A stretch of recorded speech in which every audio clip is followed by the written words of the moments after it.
Hi, Maitland. Hi, how are you? I'm doing great. Thank you very much for taking the time this morning. I appreciate it. I appreciate it too. Thank you. Yeah, all right. So your book is called Rated X, How Porn Liberated Me from Hollywood.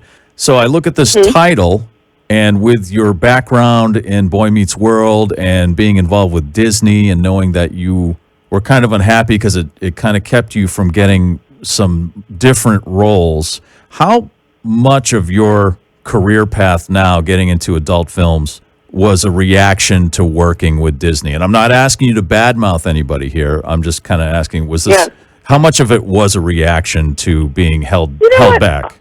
You know what? The actual work of like working in adult film and everything, it's not really a reaction. It's something that I wanted to do. I would think that like I wasn't able to do the kinds of things that I wanted to do in Hollywood because they typecast me so much and they held me back in the way that they'd always see me as Rachel McGuire, which was fine at the time, but it's kind of like I equate it to, wow, if you had a great time in high school, and then the years later, people demand that you live in high school for the rest of your life. You cannot get out of high school. It becomes like a prison. So in that way, I needed to escape from that. And Hollywood would not let me play the more dramatic type of roles and that I wanted to do or anything different from that. They didn't want me to play anything different from Rachel McGuire, but then they wouldn't hire me as anything like Rachel McGuire. So it was kind of, so I was definitely in a box. But I can't say that my adult career is like a reaction to that. It's because of that I like was able to find myself on my path. I think it was always in me, and I would have loved to. I love sexual performing, and I was able to find that in myself when I had this downtime away from Hollywood.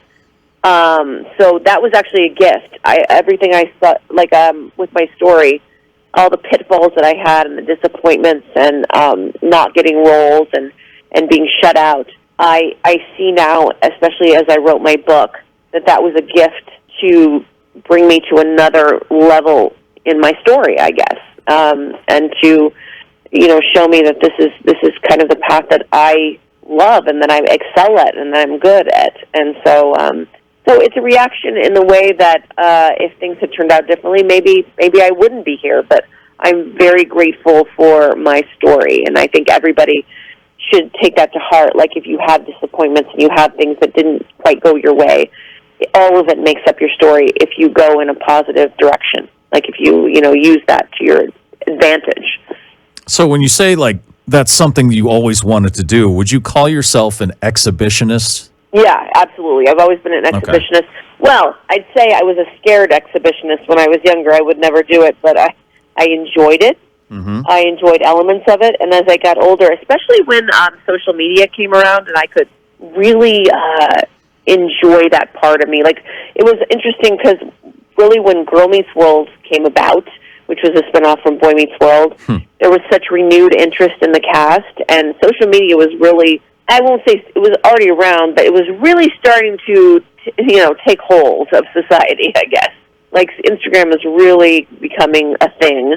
Yeah. And I was able to use that in the way that I could just say, hey, I don't care anymore. I want to be who I want to be. And I was able to kind of use my exhibitionist ways to do cosplay photos and bikini photos. And then I was like, wait a minute, things that I like to do like that, people are responding to. So that really, really started my career path in the way that I could brand myself and how I wanted to be, and I could take control of my business and my career. So that was kind of like your first realization of, hey, I can be independent of everything else. Yes. I've got my outlet here. I don't need Hollywood. I don't need Disney, and so that's awesome. Now, I was reading, are you still married? Yes. Okay, absolutely. Yeah, he's so supportive. Yeah. Yeah, so your husband also was a part of that too. Like, without his support, would you still have gone into adult films? No, I would not have. It's funny. Well, I started a Patreon page, and I had huge support for that. And I started doing, nude kind of pictures, and I would have done that, I think. I was into the exhibitionist, sexy cosplay, nudes, whatever, Playboy-esque type stuff. And then I started doing, I'm dabbling in, like, girl stuff. And, yeah, and that was not a big deal for me because I love girls, and my husband didn't think it was a big deal. Of course, he was everything. It was fine. All of that was good, and I had fun with that. But he is absolutely instrumental in me coming to terms with the fact that I wanted to do stuff with guys, and I was not going to broach that subject with him, even though he saw and that I had all these fantasies that I had written out, erotic writing that I had. I write scenes like of things that I would fantasize about doing that required other men, maybe multiple men. And he saw this in me, and he said, and I talk about it at length in the book, but I really think that you need to explore this side of yourself. So, But we actually felt that it was such a safe way to actually do it with two porn stars that we found, two men that had been in the business for over 10 years. And it was such a controlled, safe environment to be able to explore my sexuality. But then at the end of the day, they go home. There's no emotional attachments or anything. Mm-hmm. So, they come meet me. We do, whatever scene we do for my content. And then they're great, and then they go home. And that, honestly, people say, are you worried about cheating and stuff? But that's what it is. I mean, it's a job. And when you're working with porn stars, I think they really know that those are the limits, basically. This is your job. So we found that it was a very controlled, safe way to do that. So you hear a lot about, there's people that say you can't watch porn, you can't support the porn industry because it's about human trafficking. Now, God, that is the most stupidest thing I've ever heard because it's so far from the truth. Legitimate legal porn is nothing to do with trafficking. Nothing. We have to go in every time we shoot a scene. We have to show two forms of identification, take a picture with them. We have to fill out paperwork on camera. We have to answer a list of questions about our consent and all this stuff. I mean, people who say trafficking, that is, trafficking is on the some illegal low scale. This has nothing to do with legal porn. Nothing to do with it. Because you were saying you were in a safe atmosphere and stuff, and that's what brought up this question. Because sometimes if you like movies and good movies like Boogie Nights or what was the HBO series with James Franco? I forget the name. It was very good, but it portrays it portrays the porn industry as something where women especially get trapped and they can't get out. It's really, I hope to change this conversation with the book and also with anything else that I do. First of all, booking, this is a long time ago. We're dealing with 40, 50 years ago, we're talking about the porn industry. I mean, a lot of things have changed since then. But I would say the biggest misconception is that women are targeted somehow, and they're used. Do you know how much money women are making in this industry? Right. I mean, they are the ones that are controlling this industry. Yeah. Yes. They're paid more than men all the time in porn. They're the women are making the films that are winning the awards and are the ones that are lauded. I mean, it's kind of like when they talk about trafficking and they talk about all this illegal stuff.